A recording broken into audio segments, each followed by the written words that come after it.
यदि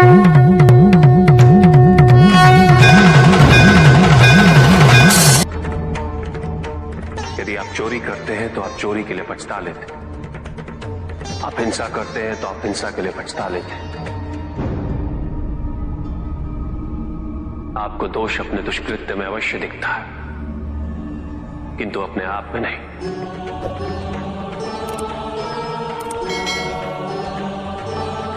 क्योंकि दोष आप अपने से बाहर ढूंढते हैं, उसके कारण अपने से पृथक करके देखना चाहते हैं।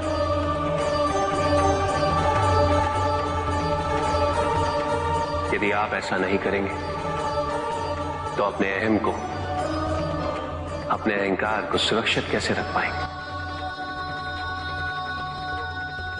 और इसके लिए सबसे सरल माध्यम बन जाता है पश्चाताप।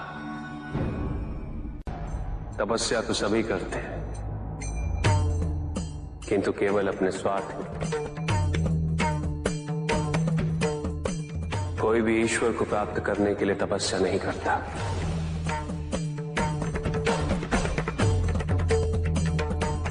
कोई भी तपस्या इसलिए नहीं करता कि उसकी भक्ति उसके आराध्य तक पहुंच जाए।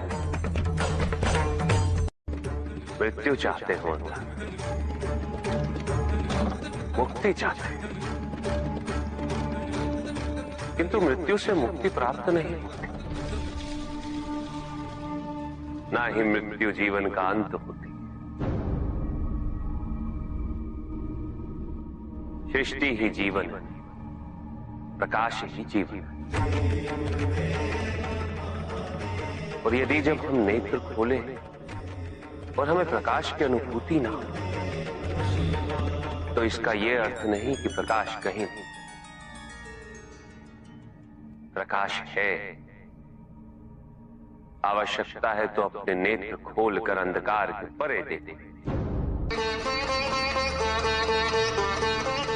यदि इस संसार में उन्नति तभी संभव है जब इस संसार में समानता हो,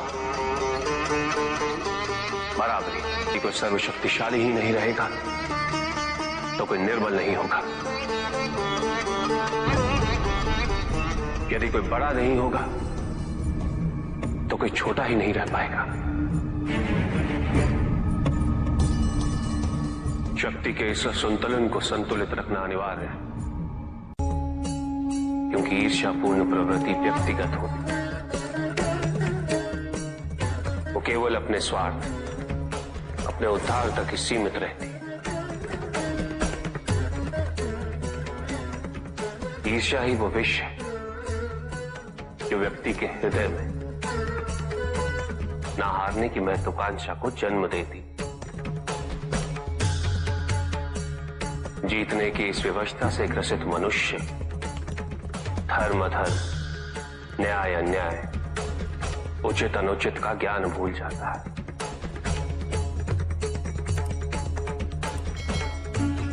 संवेदना, करुणा भूल जाता है। उसे स्मरण रहता है तो केवल जीतना, भले ही वो छल कपट के माध्यम से ही क्यों ना हो। एक असुर था, एग्रिप। एक दिन वो ब्रह्मलोक गया।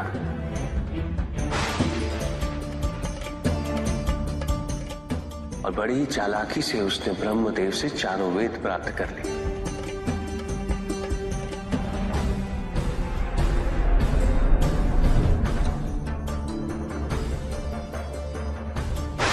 और जाके समुद्र में छुप गया, क्योंकि सारा ज्ञान वेदों में निहित है।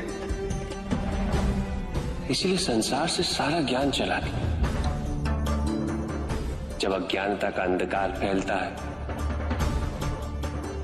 तो अधर्म बढ़ने लगता है।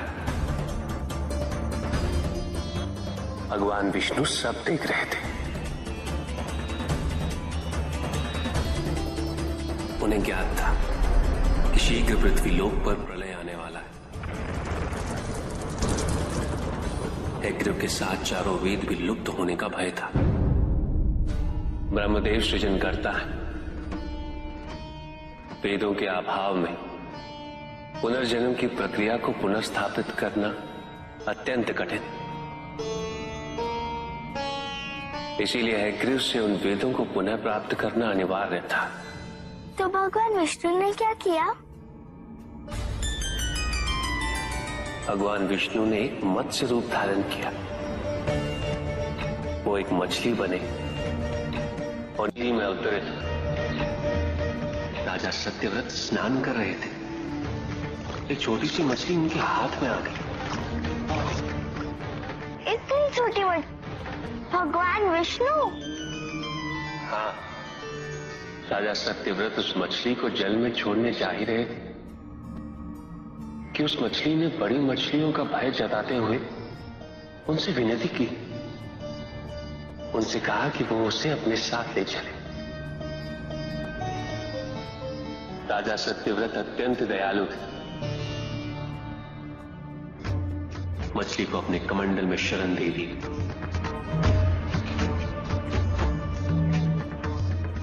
और अपने महल में ले गए।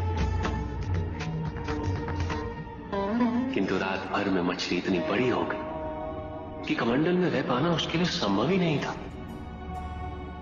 और उसका बड़ा आकार देखने के पश्चात राजा सत्यव्रत ने उसे कमंडल में से निकालकर एक मटकी में डाल दिया। मटकी में डालने के पश्चात उसका आकार पुनः बड़ा हो गया। तो राजा सत्यव्रत ने उसे मटकी में से निकालकर एक सरोवर में रख दिया।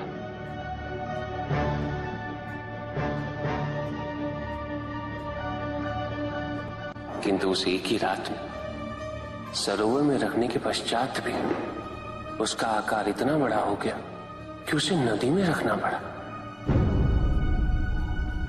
किंतु नदी में रखने के पश्चात भी उसका आकार पुनः बड़ा हो और इतना बड़ा हो गया कि यदि उसे महासागर में नहीं रखा जाता तो उसकी मृत्यु निश्चित थी।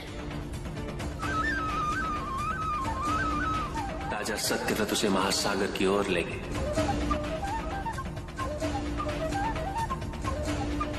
क्योंकि राजा सत्यव्रत तपस्वी थे, ज्ञानी थे, उन्हें आभास हुआ कि ये कोई साधारण मछली नहीं, ये स्वयं साक्षात भगवान विष्णु ही है।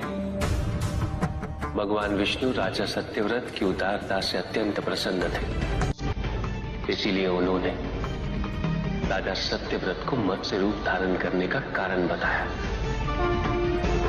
साथ ही उन्होंने सत्यव्रत से कहा कि आज से 7वें दिन प्रलय आएगा, समस्त पृथ्वी जल में समा जाएगी। किंतु आप सप्त ऋषियों के साथ साथ अनाज, वनस्पति व अशुद्धों की प्रत्येक प्रजाति के बीज और प्रत्येक पशु का एक एक जोड़ा लेकर एक विशाल नौका में सवार होकर मेरी प्रतीक्षा कीजिएगा।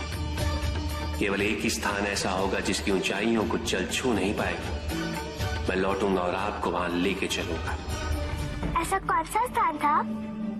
हिमालय पर, अर्थात तुम्हारी माता के पिता हिमालय। फिर क्या हुआ? ऐसा कह के भगवान विष्णु समुद्र में चले गए और अपने मत्स्य रूप में उन्होंने हैग्रीव को ढूंढ निकाला। उस दुष्ट का वध करके वेदों को पुनः प्राप्त कर लिया। तो क्या प्रलय आया? हाँ, ठीक 7वें दिन। किंतु भगवान विष्णु के आदेश अनुसार राजा सत्यव्रत एक विशाल नौका में उनकी प्रतीक्षा कर रहे थे। तभी विष्णु जी एक सींग वाली विशाल स्वर्ण मत्स्य रूप में प्रकट हुए। नौका को मत्स्य से बांधते हेतु सर्पराज वासुकी का प्रयोग किया गया और विष्णु जी ने अपने वचन अनुसार उन सबको हिमालय तक सुरक्षित पहुंचाया।